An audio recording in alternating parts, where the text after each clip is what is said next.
Here's your First Warn Weather forecast first, sponsored by Anderson Collision Center. Visit driveanderson.com. Well, good evening, everyone, and happy Wednesday. Temperatures made it in those mid to upper 40s earlier today. Now we're sitting a few degrees cooler than that, still well above average nonetheless. 45 in Rockford, 43 in Rochelle, 46 just north of here in Janesville. We are going to see mostly cloudy skies continue, maybe a few brief isolated showers. These are not going to amount to much rainfall or any at all. Tomorrow, though, could be a different story, and we even could be tracking some storms. We'll have more on the storm coverage that's coming up a little later. A man posing as a city worker tries to distract a homeowner while another man attempts to get inside. Police offer tips to keep strangers from entering your home.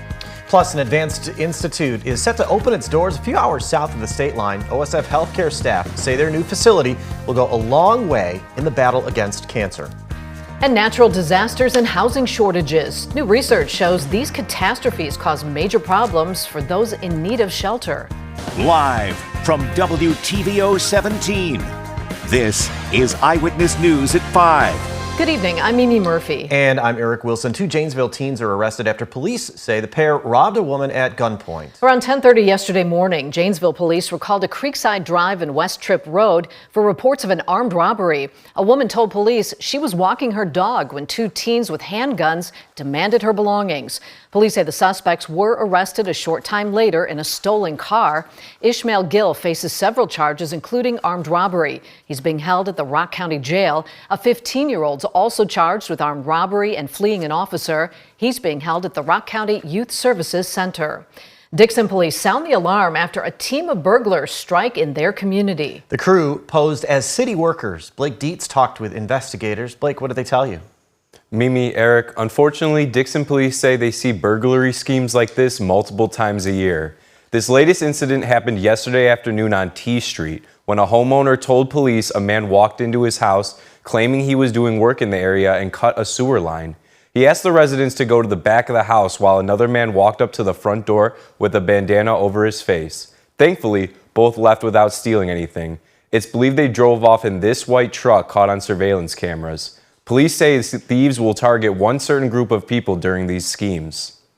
What we've seen as a pattern is it's usually more of the elderly, just the older crowd that they're looking for. Other than any other pattern, that's what we've noticed. There's a lot of it going on more in the suburbs. There's task force that specifically work these kind of cases, and they do a great job at tracking these groups down that do this and take advantage of people, and more specifically the elderly population, where they're taking advantage of them and then stealing all their money or jewelry or whatever. So I'll have tips from Dixon police on how to protect yourself from potential crimes like this coming up at 6. Eric? Thanks, Blake. Byron police are called to a school after reports of an armed suspect. A little before 8 this morning, Byron School District personnel were told a person went into the middle school theater holding a long, slender bag that looked like a gun case. District administrators followed their emergency procedures while Ogle County Sheriffs and Byron police were called to the scene. After a short investigation, officers determined there was no weapon. The person entering the building was a Park District employee bringing a banner and case into the theater for an upcoming show. It's the 8th day of a network outage at Lurie Children's Hospital in Chicago. The hospital took its phone, email, and electronic records offline January 31st because of what it's called a cybersecurity issue. Lurie hasn't given exact details about what happened, but experts believe it was a victim of a ransomware attack. They say such attacks on critical infrastructure like hospitals are on the rise. It's called double extortion. First, they will lock your data and ask you to pay the ransom to unlock the data. And then they will ask you to pay as well, so for them to not share publicly confidential records that they captured. The government recommends businesses not pay the ransom because there's no guarantee the company will actually get its data back. It also encourages hackers to do it again. An Illinois healthcare provider with a major presence in Rockford expands life-saving cancer treatments. OSF is about to open its new cancer center in Peoria. It's billed as a one-stop shop for treating the disease. That includes things like proton beam therapy. The treatment lets doctors precisely target tumors with radiation. It has fewer side effects than traditional X-ray radiation. There's an entire floor dedicated to cancer support services. The outpatient oncology services manager says the main purpose is to be there for patients and their families throughout the entire cancer journey.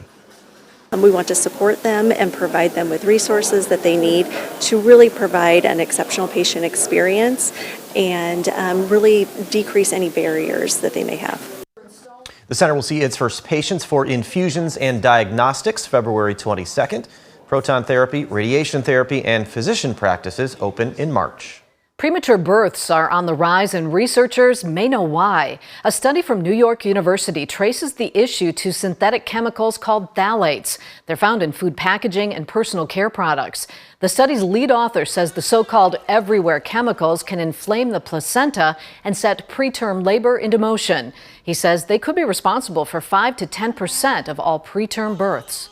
A federal health agency announces the source of a deadly listeria outbreak that's lasted a decade. The CDC says new evidence links cheeses and other dairy products made by Ruse Lopez Foods to a multi-state listeria outbreak. The first report of the outbreak started in 2014. Since then, at least 26 people have gotten sick.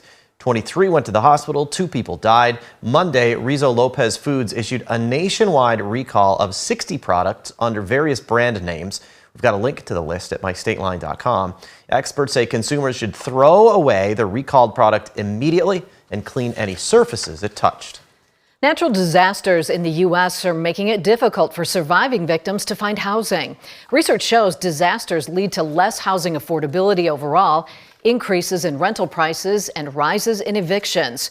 2 years after a deadly tornado outbreak in western Kentucky, many people are still looking for a home. One nonprofit is providing temporary housing to those displaced and others in need. Residents pay for utilities but not rent, giving them a chance to save money. This place means everything for me because honestly, I don't know where we would be. We would probably be living somewhere scraping by, barely paying our rent. Or we would still be with my parents. Or we would be in government housing if we could get into a place because they're also overrun due to the lack of housing out here. Academics suggest the U.S. is relatively well equipped to get aid out in the immediate aftermath of disasters, but it's not designed for the long term or the worsening conditions. The House of Representatives fails to impeach the Department of Homeland Security Secretary. Up next, the bipartisan proposal to fix the border has a similar result. And coming up at 6, a local nonprofit helps to make one young woman's dreams come true. The wish that helped her see one of the world's largest pop stars. We don't only have the chance of showers tomorrow, but the potential maybe even for some storms. We'll talk about that coming up a little later. You're watching Eyewitness News, your home team with Eric Wilson, Mimi Murphy, Scott Leber, and Chief Meteorologist Candace King. The Senate officially kills its own immigration bill. Just a day ago, the House of Representatives failed to impeach the Department of Homeland Security's secretary. Jesse Tenor reports on what happens next on Capitol Hill. The motion is not agreed to. Senate Republicans tanked the border security bill Wednesday after spending months hammering out a compromise with Democrats and the White House. President Biden has not enforced current law. Texas Senator John Cornyn argues any new legislation would also fall flat. All the tools are in place to actually secure the border, but President Biden simply won't do it. However, the Senate's top Democrat, Chuck Schumer, blames the former president for the border bill's demise. Donald Trump does not want success at the border. He wants chaos. Cornyn disagrees, but did acknowledge Donald Trump's influence. Former president's made his position clear, and I think that's one reason the House has said the Senate bill would be dead on arrival. On the House side, top Democrat Hakeem Jeffries says he still wants to work with Republicans on immigration policy, but he thinks progress is unlikely before the November elections. Republicans have been ordered by Donald Trump not to solve the challenges at the border, but to continue to play political games. House Republicans failed Tuesday to impeach the cabinet member in charge of enforcing immigration laws, DHS Secretary Alejandro Mayorkas. Last night was a setback, but democracy is messy. Speaker Mike Johnson says Mayorkas must be held accountable. We will pass those articles of impeachment. And Cornyn says he hopes the House succeeds. He should go. a long time ago. In Washington, I'm Jesse Tenor. It's been a warm day with temperatures hitting the mid-40s. After the break, Savannah tells us about our chances for rain and the potential for some thunder tomorrow. Now, your first warned weather forecast from meteorologist Savannah Brito. Well, good evening, everyone, and welcome back. Temperatures this afternoon made it close to the 50-degree mark. Tomorrow, we're going to warm past what we did this afternoon. 46 in Rochelle, that was the high today. 47 in Rockford and 48 in Freeport. We currently sit a few degrees cooler than that. Everyone's still at least in the lower 40s, though. 45 in Rockford. We do have wind chills out there, making it feel a few degrees cooler. Not a huge factor, though. 41 is what it feels like outside in Rockford. 43 in Rochelle, a wind chill down to 37. We do have a lot of cloud cover out there. That's not going to diminish. In fact, the cloud cover that we see tomorrow could limit daytime heating and the chances of severe storms, but we do still have some chances of seeing that late afternoon into the evening tomorrow. Any showers we see, those would be minimal through the evening and early overnight hours. I think isolated sprinkle at best. It's not going to amount to any measurable rain. Tomorrow, though, that's going to be a different story. So there's two chances for showers tomorrow. The second chance, that would come with the severe weather threat. So the morning, late morning into the early afternoons, the first round, this is about heading into lunchtime. So showers pretty much factored in southeast of Rockford and then moving out of here. That second round looks to move in between 3 p.m. That would be the time frame on when our severe window opens up, and then that would go to about 9 p.m., give or take an hour for areas directly east of Rockford. That would be more so focused on 9 p.m. west areas, probably not past about 7. That's going to continue to track in. There will likely be pockets of heavier showers, rumbles of thunder, maybe a little bit of lightning as well. Anything that comes after this, after about 9, we could still see a few showers. Those would not have any severe weather threats with them. After that, I do think we'll see some cloud cover diminish. For tomorrow, there is a low-level marginal risk of seeing a few strong to severe thunderstorms. Again, that window looks to open up between 3 p.m. and go until about 9 p.m. But there are limiting factors.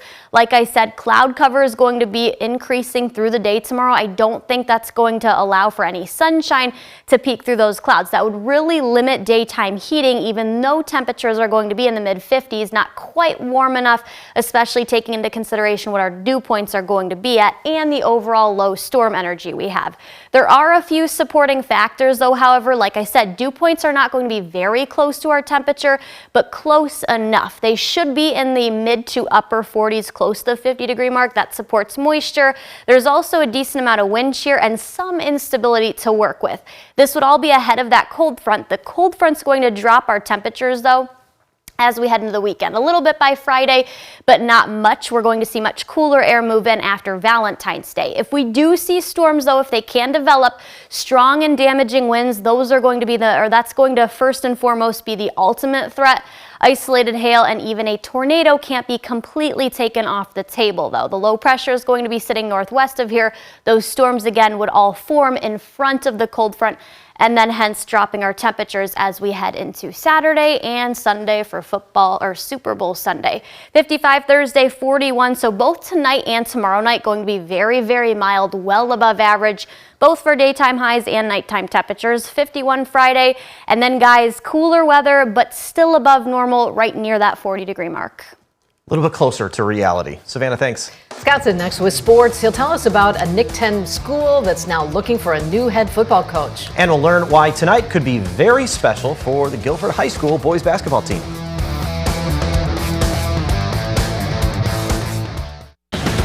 Now sports with sports director Scott Lever. Another Nick 10 school has a job opening for a head football coach. Belvedere High School needs one. Tony Ambrosio has resigned as head coach. He held down that job the past 3 seasons. During that time, the Bucks won a total of 3 games. Ambrosio has also been the head coach of football teams at Christian Life, Jefferson, and Lutheran. His decision for resigning has nothing to do with the Bucks' lack of wins on the football field. He says his wife was offered a job in another state. Ambrosio told me, quote, "I have had a great experience coaching at BHS. I feel our staff has laid the foundation for success. The future of Buck football is bright."